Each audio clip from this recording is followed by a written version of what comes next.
Thank you. Thank you for being here. What a day. It's really great. Thank you, Governor Cunin. Thank you, Congressman Welch. Thank you, Chuck Ross from Senator Leahy's office. Thank you, Deb Markowitz and Bill Sorrell for being here. Thank you so many members of the legislature who are here today, the Senate and the House.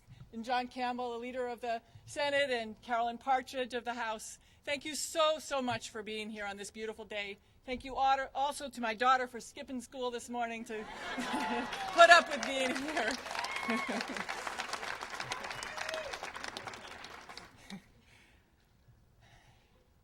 I am here today to announce my candidacy for governor of the state of Vermont.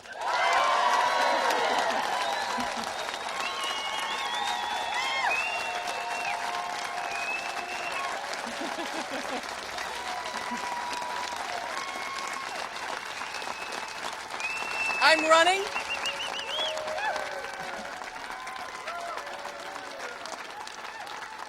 I am running because this state needs a leader who will call the people of Vermont together to build on our unique opportunities and face our challenges in a straightforward and timely way.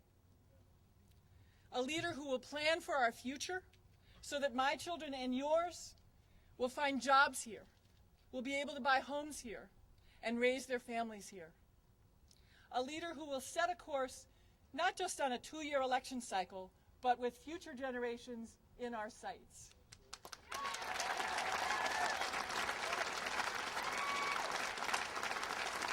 A leader who sees great opportunities for Vermont and who will raise, not diminish, our expectations about who we are and who we can be. Hear, hear.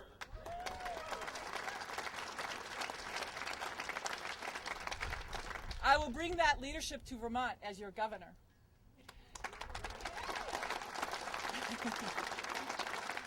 About 5 years ago, I heard a former U.S. Senator define patriotism. Patriotism, she said, is reaching outside yourself to do all you can do to make your country as strong as it can be. And that is exactly how Vermonters, both past and present, have built and strengthened our communities. We reach outside of ourselves, and we do everything we possibly can to build a stronger and better Vermont, a Vermont that we can pass on to future generations. At our town meetings, at our school board meetings, at our select board meetings, at the sidelines of ball games, at the dump or the recycling depot, we gather facts, we listen to each other, we debate options, and we make decisions that are best suited for our communities. We Vermonters have never been afraid of asking tough questions, and we're certainly not afraid to disagree with each other. But despite our disagreements, we live together in our communities with mutual respect as neighbors, friends, and citizens. That level of public engagement is as much a part of who we are as a state as maple syrup and the green and Taconic mountains.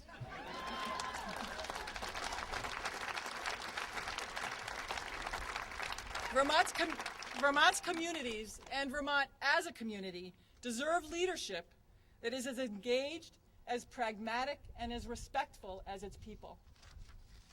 We have a lot to do. We must reverse the growing disparity between low and high-income families in Vermont.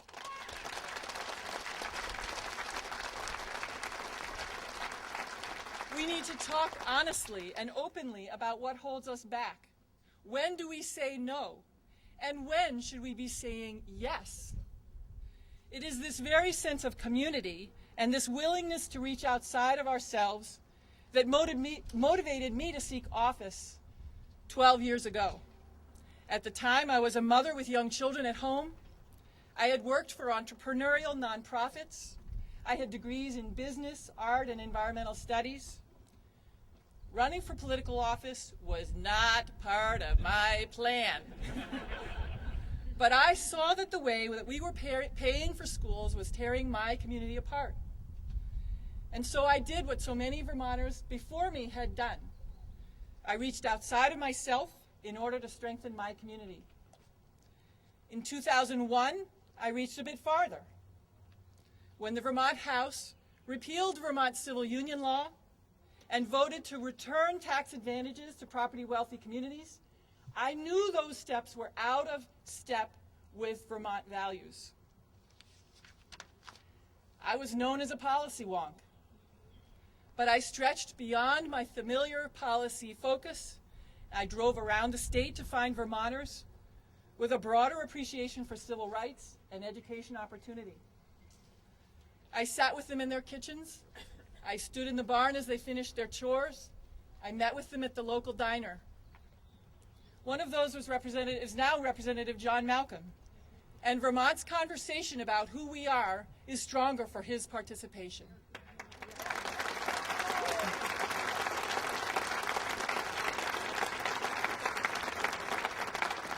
I set about convincing Vermonters to step outside of the familiar, to reach outside of themselves, and to take the risk of running for office. I asked them to help change the tone and focus of Vermont's public conversation. And for the past 4 years, after being elected Speaker of the House, I have reached further to lead the House of Representatives and focus on Vermonters' health care costs, our energy future, and a strong and diverse rural economy.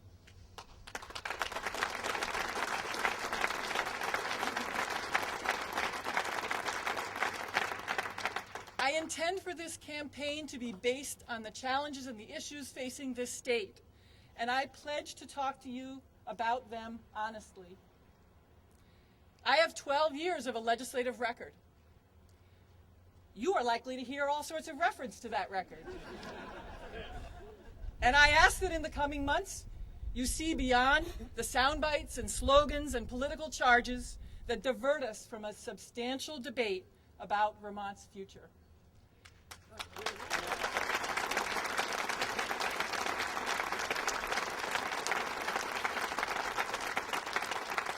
For the past 4 years, I have not just been Speaker of the House. As I held the gavel, I also was trying to remember whether I took the local meat that I have in the freezer out of the freezer for dinner that night. I'm also a parent looking at college costs for my son. I write our health insurance premium payment every month. I watch the bill as I stop on the way home from work and go to the grocery store. I watch that bill rise. I look at the bill for our season's heating oil. As a legislative leader, I have insisted on keeping focus on those pressures that Vermont families are also experiencing, and I will do the same as governor.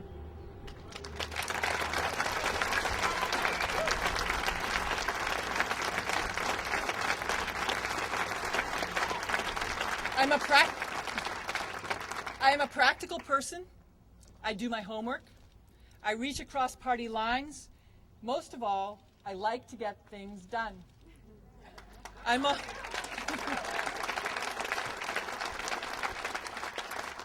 also a resourceful person.